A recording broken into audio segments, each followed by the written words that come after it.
হিন্দুরা ধর্মান্তরিত হবার কারণ কি? বর্ণপ্রথা না অন্য কিছু? মানুষ নিজের পূর্বপুরুষের আচার ব্যবহার বিচার ধর্ম সংস্কার এমনকি রাজনৈতিক মত পরিবর্তন কেন করে? কারণ নানাবিধ। আমি পৃথিবীর অনেক দেশে গিয়েছি, এর মধ্যে অনেক কিছু দেশে গিয়েছি যেখানে ধর্ম পরিবর্তন করার এক এবং একমাত্র কারণ ভয়। ভয় বা শুধুমাত্র মৃত্যুর হাত থেকে বেঁচে থাকার জন্য।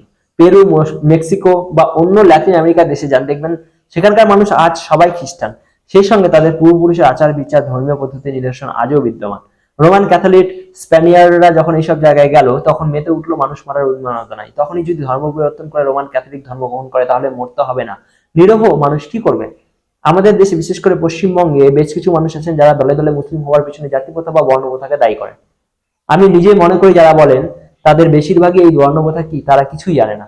তবুও বলে যান তাদের মূল বক্তব্য, বর্ণপ্রথার চাপে দলে দলে নিম্ন বর্গের হিন্দুরা মুসলিম হয়ে গেল। একটু তলিয়ে ভাবুন, ৬৩২ সালের পর মাত্র ৭ বছরের মধ্যে মিশর, ইরাক এবং ইরান ৯৯% মুসলিম কেন হলো? আফগানিস্তানের মধ্যে এশিয়ার দেশগুলি সেখানকার উপজাতিরা সামান্য কয়েক বছরের মধ্যে মুসলিম হয়ে গেল।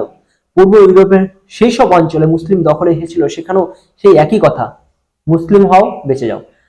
ভিয়েতনামের চম্পা রাজ্যের হিন্দুরা তারা আজও ঘর ছাড়া মেকং নদীর মোহনায় নৌকাতে থাকে, তাদের বলা হয় বোট পিপল। তারা হিন্দু ছিল।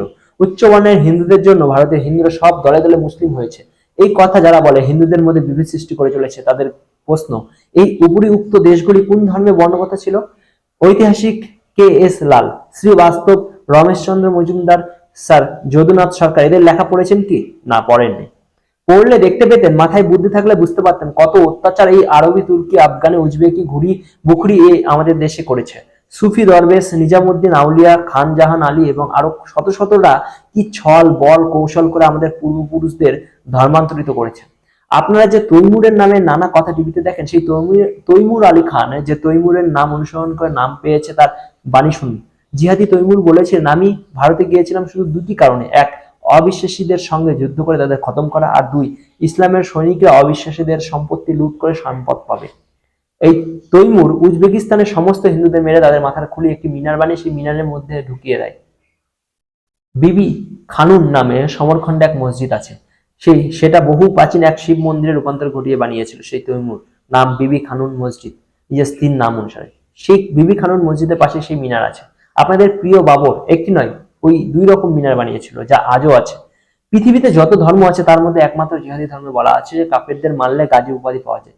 হজ করলে হাজি, কাফের মারলে গাজী। এই মারের হাত থেকে বাঁচার জন্য, হিন্দু হয়ে বেঁচে থাকার জন্য, জিজিয়া করের হাত থেকে বাঁচার জন্য এত নিম্নবর্গের হিন্দু ভারতবর্ষে মুসলিম হয়েছে। সতীদাহ শুরু হয়েছে মুহাম্মদ বিন কাসিমের অত্যাচারের ভয়ে, যখন রাজা দাহিরের আলোর দুর্গে রানীবাই ৬০০০ মহিলা সমেত অগ্নিকুণ্ডে ঝাঁপ দেন সহমরণ হিসেবে। বিবাহিত মহিলাদের চেয়েও অবিবাহিত মহিলারা আদিম প্রবৃত্তির পুরাণে বেশি ভালো, তাই অবিবাহিতা মেয়েদের জোর করে হারামে বা খানগায় নিয়ে যাওয়া শুরু করে। তখন থেকে বাল বিবাহ চালু হলো। এটাও ওই মুসলিমরাই করতে বাধ্য করেছে। কিন্তু সেই সমাজ কি আছে? না, নেই। উচ্চবর্ণের আধিপত্য তো কবে শেষ হয়ে গেছে। মনুস্মৃতি হিন্দুদের মানসিকতার গভীরভাবে গঠিত হয়ে যাওয়া আজও ভারতের বেশ কিছু হিন্দু আছে, নইলে মিশর, ইরাক, ইরান, আফগানিস্তান, মধ্য এশিয়া, ইন্দোনেশিয়া, আন্দোলেশিয়া হয়ে থাকতো ভারতকে, হিন্দু বলে কেউ থাকতো না।